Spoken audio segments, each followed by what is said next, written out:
What's happening, bottom fishing world on YouTube? This is Captain RL with Bottom Fishing 24/7.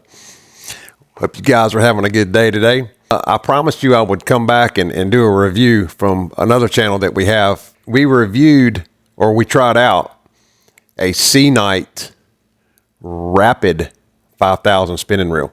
And we tried out two of them actually. So I took one of them off the boat. It's been on about 75, 80, probably closer to 80 charters. Most of them for bull reds, some kids shark fishing that they wanted to do, things like that. And I'm going to show you the results here and talk to you about them and show you what the reel still looks like. So stand by and here we go.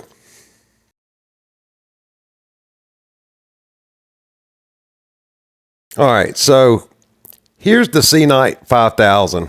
And as you can see, I still even have a little bit of leader left on it. But this is a pretty decent little spinning reel.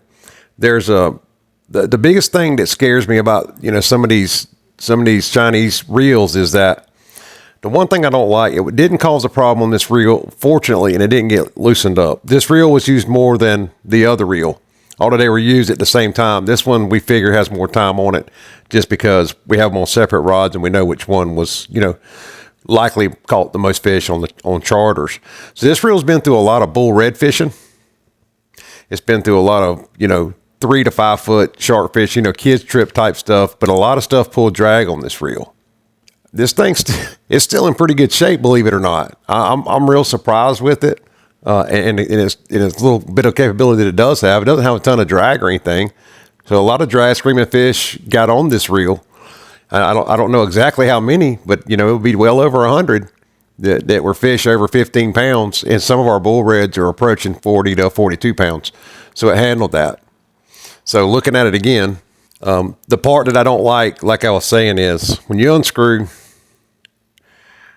the side cap for the screw-in handle, the problem is this folding handle, and it's got a UV joint here. It's got a universal joint. And I'd rather have that be one piece that screws into the reel, not a piece of plastic that holds the handle in. Because if that comes out, you'll have quite the problem. Because this thing, it screws into the handle. So those little bit of threads right there, if you could see, those little bit of threads are what holds that whole reel together. So, and without that in there, of course, that happens and that falls out. So most of the time this gets so loose, even when you've got it tight, this gets so loose that this all moves when you're reeling. And that didn't happen on this one. I'll throw it back together and show you. The other one really didn't either. But you want it if you can tell it's a cheaper made reel because the handle should spin and screw in there and not slide in like that. And you've got this pot metal, threaded, kind of a junky little deal that's how you can tell you've gotten a cheap reel. If you got to screw it in like this, see how that is?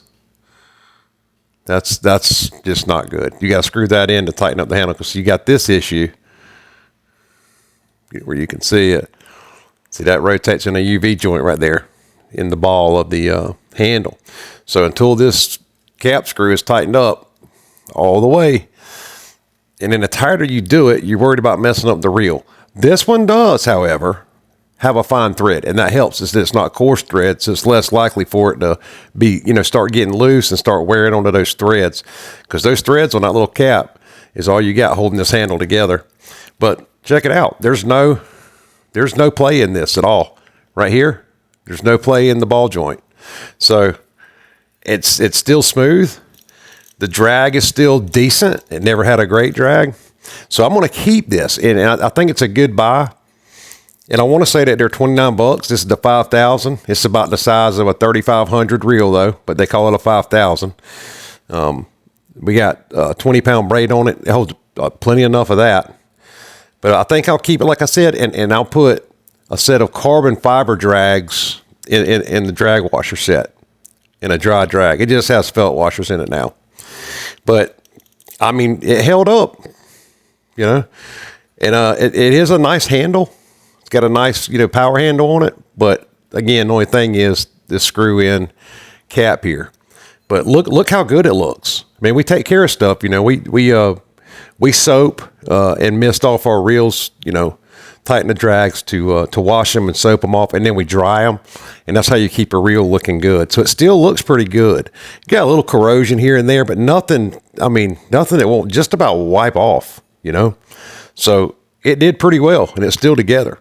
So that's saying a lot for people that mishandle the reels, and these guys know what they're doing. They're reeling against the drag. You know, they're torquing the reel when they reel, you know, on the rod. So I'm pretty happy with it. I would definitely say buy it. You know, if you're not a commercial fisherman, you know, we didn't have it in the beach or at the beach in the sand. No, you know, no sand testing here. You know, sand will mess one up quick. Definitely not a sealed reel, but again, we just took care of it. So with a little care, this reel would be okay to use. It really would. I got no problems with it. Casted good. The drag held up decently. You can buy sheets of carbon fiber and cut the drags. You know, cut the drag washers to fit on a spinning reel or any other reel. So I'll just replace it with some carbon fiber, and I'm going to keep this reel. It's great for charters, and we've got 2 of them. So my review is it's got to be a 5-star at this point on this Sea-Night Rapid 5000 spinning reel. That's my review of it. And it's had a bunch of fish on it. You know, over 15 to 40 pounds is what it's had on it. So that said, that's really all I got, guys. So I hope that helps some of you guys.